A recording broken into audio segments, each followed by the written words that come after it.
Welcome to Novels and Noise. It is the book club with music and poise. This is the Metamorphosis by Franz Kafka. It is the book that we are going to be talking about today. So let's kick this off the way we always do. What am I drinking? This is the Pony Ride. It's a local American IPA from a microbrew called Kelly's Brewery. I really recommend it. It's an awesome beer. It's so nice. I love that beer. Great color too. And so what's the first thing we should talk about? I guess we should cover just Franz Kafka and who he was. He lived in pre-World War II and pre-World War I, World War I America, so early 1900s. This book was actually written about 2 years before the start of World War I, which gives it, I think when World War I happened, it changed everything for art and literature. It changed everything for a lot of things. So this is a kind of interesting look into where society was and where culture was just before it all kind of crumbled and reshaped itself. There's a word called Kafkaesque. There's a word that is Kafkaesque. And when something is like kind of horrifying in a way where it changes the patterns that you live with, like maybe getting turned into a bug in this example, or being part of a trial where there's like a bureaucratic system over you, but you have no control or communication with the bureaucratic system, right? You have a total lack of control in a horrific way. That is a Kafkaesque situation. So if right now you turned into, I don't want to say a bug, if you turned into like a baby bird, but you were surrounded by predatory animals, that is a Kafkaesque situation, okay? As a really weird and extreme one, but they are weird and extreme, so that's kind of what it is. And the last thing we'll talk about off the intro is there's this academic discussion, right? The book's about a guy who gets turned into a bug, and there's this really sincerely academic and scientific discussion over what kind of bug Gregor turns into. And it's like the dumbest academic discussion that there is, because who cares? I think the whole point is everyone has something that creeps them out about bugs. Most everyone. And you can kind of imprint that onto Gregor. That's the pleasure of not knowing. It is the implication that he's something terrifying and horrifying. So whatever you think is terrifying and horrifying about bugs, that's what you're going to imagine Gregor as. And it's the idea that he had this totally clear vision of what type of bug he was.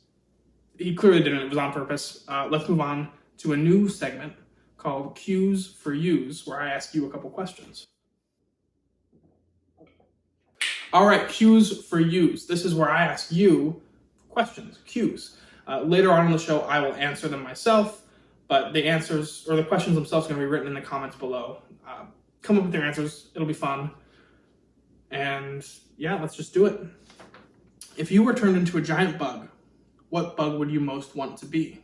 Question 1. Question 2, if you were turned into a giant bug, what bug would you least want to be? And keep in mind, a giant bug. So if you picked a housefly, you would be a housefly the size of a medium to large sized dog, like a Rottweiler. It's a fun question. I'm excited to answer that one for you. Question 3, who do you relate to and empathize with more, Gregor or his family? Question 4, do you think it was wrong of Gregor to burden his family? And if it was wrong of him to burden his family, what should he have done? What course of action was correct? Question 5, how would this story be different if instead of being turned into an insect, Gregor was a recently crippled burn victim and he was suffering from brain damage? How would the story be different if that was the case? Those are our cues for use. I'll answer mine later at the end of the show. Get your answers ready and let me know what they are. Let's move on to one of my favorite segments, your favorite segment, Best Word. Best Word. We've got some honorable mentions of words that were really good. This book was full of great words. It was written in German, and anything written in German that gets translated to English has great words in it. So I'll just tell you a few of the honorable mentions words that I liked. The first one's a combination of words that were used right next to each other, so I'm using both of them as one. Tumultuous hubbub. There was a tumultuous hubbub. The next word is superfluous, which is a word you've probably heard before, but is really fun to say. Go ahead and say it. Superfluous. Next is perfunctorily, which is another great one to say. Perfunctorily. Go ahead and say it. And then one of my favorite words, equanimity. Fun fact, there's a football player, and his name is Equanimous St. Brown. Equanimous is the coolest name I've ever heard. The next word is fastidious. Fastidious. It's fun to say fast, fastidious. And then carapace. Those are our honorable mentions, but there's only one best word, and the best word in this book is stupefaction. It is the state of being stupefied. It's like a Harry Potter spell, but the description of what happens when stupefy is cast on you. It's the most fun to say, stupefaction. If you can fit that into your everyday vernacular, you're a baller. And then I'm also going to do best scene. I don't usually do that, but we're in a little section, best scene. My favorite scene was the scene where Gregor walks out to his sister when his sister's playing the violin, and then walks back after she denounces him. Like everything in the book culminates in that scene, so that was the best scene. Next, we're moving on to things I like. Let's do it. All right, things I like. So the first thing I like is just the way Kafka writes, where he puts his characters in the situations where they lose their control, and but there's a sense of realness tied into the absurdity. I wrote that it's like this. Like if I was giving a review on like a review website, it would say it has all the absurdity of a fantasy novel in the Metamorphosis of Gregor, but it has all the reality of the works of Hemingway or Dickens. You know, it's just interesting combination of being completely absurd and completely bonkers, and then he gets turned into a bug, and that's like the premise. But also the idea is this family who's struggling with this member of the family who's a burden on them, but they love him, and they don't know what to do, and it's weighing down all their lives, and it's the balance of that is so Kafkaesque, and I love it. I absolutely love it. To make that believable, to make like someone being turned into a bug, and then the reaction of the family believable is cool. A real master writer, I think. I like that I can sympathize with every single character. Gregor, as this wretch who has this horrible thing happen to him, he's like, how do you relate to a man being turned into a bug? Well, like, has anything ever happened to you that's unexplainable, that you don't have a reason for? It has. It's happened to everyone. So, I've never been turned into a bug, but like the relatability of Gregor is very strong. And the relatability of the family when, they're going through the situation, they just don't know what to do. There's no one who's inherently villainous, it feels like to me. The status of victim and villain is just constantly shifting. And I love that. So that's another thing I like.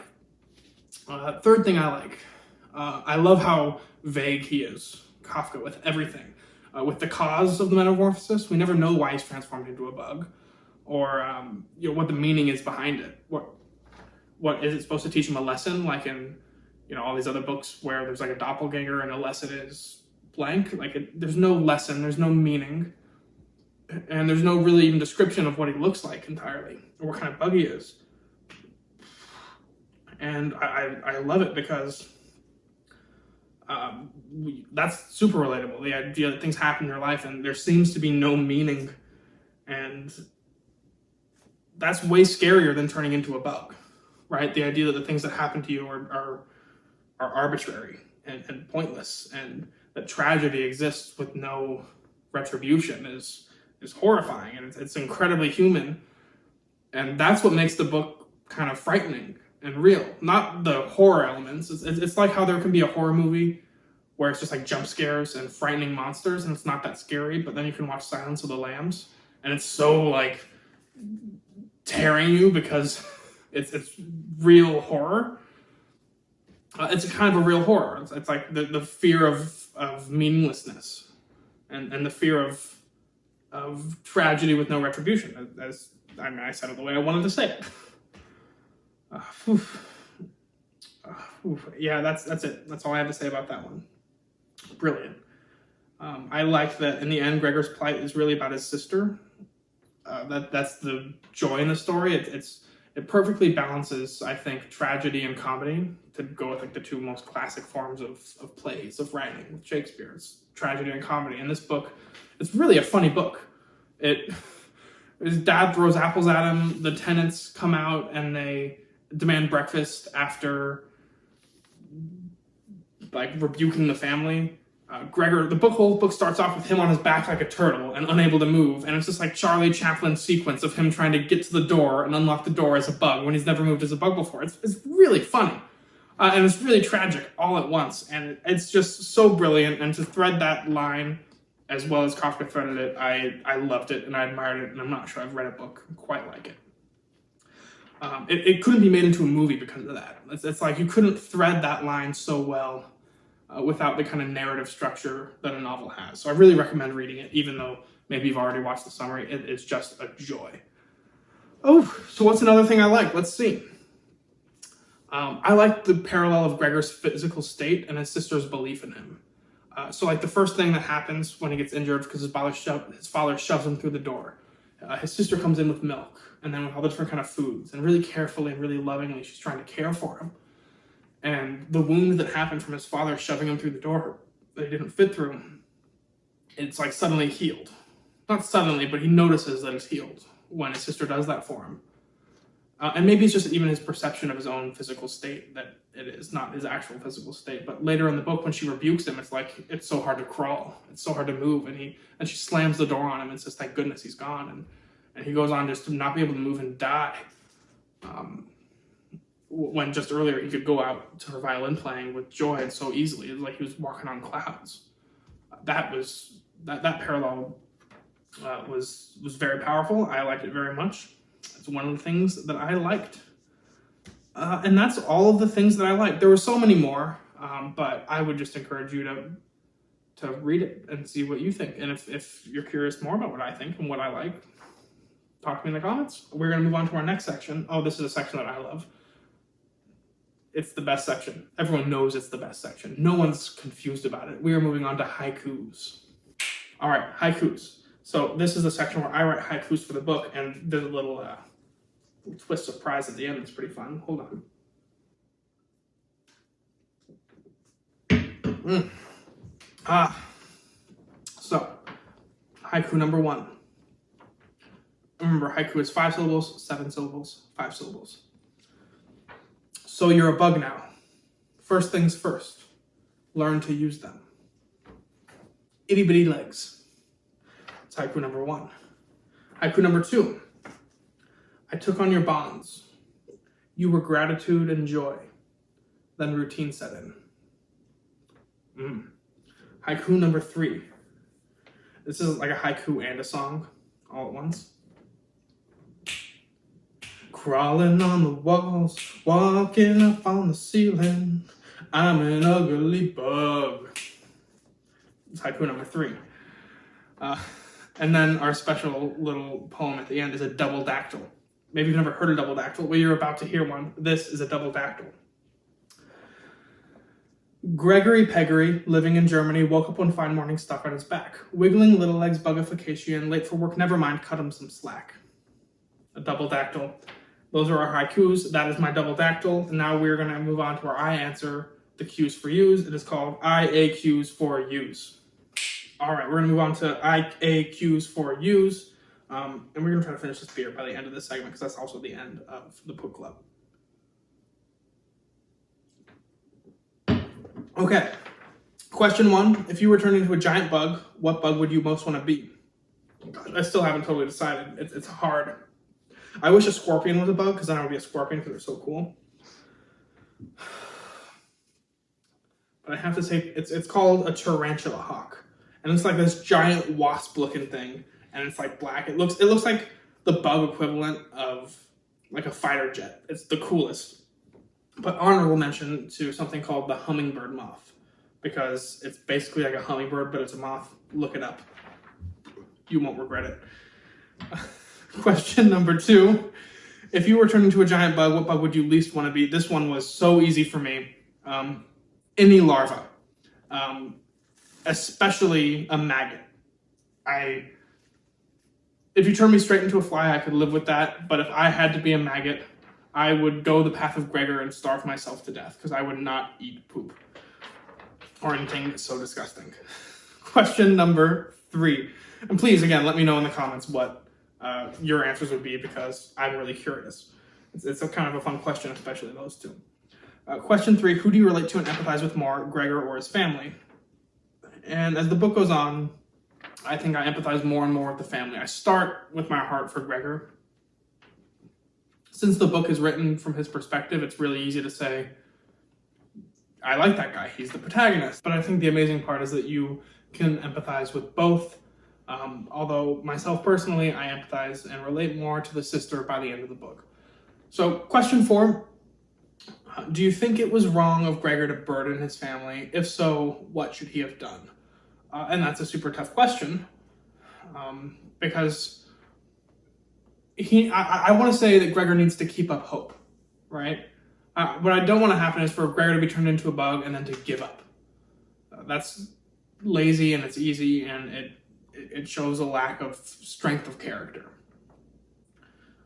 But as things go on, his family is so burdened by him, it's not like I want him to lose that hope of coming back. But I think the issue with Gregor is that he never thought of solutions, even if they wouldn't work, even if they were bizarre solutions, his only real solution was like, oh, well, I'll just go back to work the way I am. He never looks at his new situation as a bug and goes, well, how can I use this? How can I adapt to this? He just tries to go back to the way he was, and that was the problem, is that Gregor tries to refer to the past, to me. So, is it better to be dead or a burden, I guess, is what this question comes down to, because at the end, the solution, the way he stops being a burden, is to die. It's not really the only possible solution, because I guess he could have escaped through his window and gone off to live in the wild, but I guess that would mean to give up his humanity, and how is that really different from death? I don't know. It's an awful question, is it better to be dead or a burden? Because, our next question is, how would it be different if he was a burn victim, crippled, brain damage? And it's easy to, as a bug, it's easy to be like, oh, he should be dead. He's kind of a bug. But, if we humanize him and think of him as a person, it's not so easy to say, you should just kill him off because they're a burden. That's insane to me. So it's an awful question. But ultimately, it kind of has to depend on the burden that you place on them. So early in the book, the answer has to be no. As soon as he becomes a burden, the answer has to be no. But in this specific situation, what is happening with his family and the rate at which it's going, as the sister says, the parents are going to die from this. It's hurting them so much that it's like the trolley problem. It's hurting more people than it's helping, and it's not even really helping him that much. So it's a difficult yes for me. I think it's like a wounded animal putting himself down. It is hard, but my firm answer is, do you think it is wrong of Gregor to burden his family? Yes, but I don't think the solution was the suicide. I don't think the solution was death. I think Gregor had options. The next question will answer, well, what if it was a person? What if it was a burn victim? Because the next question is, how would the story be different if instead of being turned into an insect, Gregor was a recently crippled burn victim suffering from brain damage? And that's a different answer, okay? Because it does change things a lot, I think. They couldn't communicate with Gregor. They didn't know how much of Gregor was left in the bug. They didn't even know if Gregor was the bug. That level of uncertainty changes things. So let's say instead of being turned into a bug, Gregor got into a car crash and now he's a severe burn victim and he can't functionally move, and his brain damage such that he can't speak to his family, but he can understand his family and still of his right mind. So essentially he's like a bug, but instead he still retains his humanity. He would be inherently perceived as human by his family, and that changes everything. We can debate whether it should change everything. I think it should change everything. I don't think that animals have the same kind of soul and being and consciousness as people. And so I think because of the kind of perceived consciousness that you have as a person, you need to give that more value. But I do think that this book is incredibly raw and incredibly real, and it's dark in its realness. And I think that the processes that happen with Gregor as a bug in this book are things that do happen to people of such tragic accidents over time, where they're relieved of their humanity by their family, and their family sees it as relief, but they see it as being torn away, and the family can't possibly know because, you know, either they have brain damage or something, you know, he's a bug, they can't understand him, whatever. But I think that's what this book really gets at, amongst other things, that our bonds are built on reciprocal value, and that eventually the pain that he causes would be too unbearable for him, even if he were a person. That he would slide into decay just the same as if he were a person. So the only difference is the certainty of his humanity. And if he were certainly human, his family would have held on and his family would have fallen into decay. So you could really make the point, and I'm not making this point, but you could really make the point that his being a bug is better than if he were humanized, because it allows his family to let him go. And I think that the book would be the same. I think that it's tragic and that it's horrible, but that at the end, the family would still let him go. That the family would still be so hurt. I think it would take a lot longer. I think it would take years of the family being burdened and dehumanizing and coming to realize that he's not who he once was, and that it's like putting down an animal. But I think at the end, it's the same. And I think that's why this book's so powerful. It's just because he's real. Even though he's a bug, he's a person, he's a burden, and that burden could be anything. I mean, I put the situation as being a crippled burn victim suffering from brain damage, but I guess he could be someone in his 90s suffering from dementia. I guess he could have been born with that kind of disability, and it's in those kind of cases, it's so hard to say because it really depends on the family. But this family in particular, the way that they reacted to Gregor when he brought in the money early, and then they started not really caring so much and just getting used to the fact that he was working for them and they were living off him. That's shown early in the book. I think that this is a family that really sees reciprocal value as, I mean, I guess it's not really this family, I guess it's Kafka, as being the true value of a relationship, even in family. So I think that the book would be the same. I think it would have taken less time. I don't think that's reality. I think really people hold on to what they love until it'll kill them. But that's my answers. That's me Aing Q's for you. Make sure to give your A's for the Q's below. If you disagree with me, that's great. That's even better than if you agree with me. I would love to hear what you think. And that is our book club. And I haven't finished this beer yet, so just give me 1 second.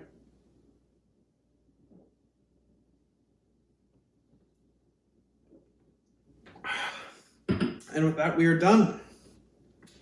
I'll see you around. So just to summarize, because I know I was really convoluted in that last part, I don't think the book would be different much at all if he was a burn victim, cripple, brain damage. I think it would have just taken longer. Now the fun part, the part where I tell you to follow me, because I'm so fun to follow, please subscribe on Facebook or on YouTube. Right below there's a subscribe button. Hit the little bell next to it so you get notified when I put out videos. We have a speed read, which is me summarizing the book, and a super speed read, which is me summarizing the book super quick. That'll give you insight to what this book was if you didn't read it. I'm also going to write music for it. It's going to be in a week, or if it's already happened, there'll probably be a link to it right here. Please come listen to that. I think you'll really enjoy it. It's such a weird book. The music's going to be really weird too. It's going to be exciting to listen to.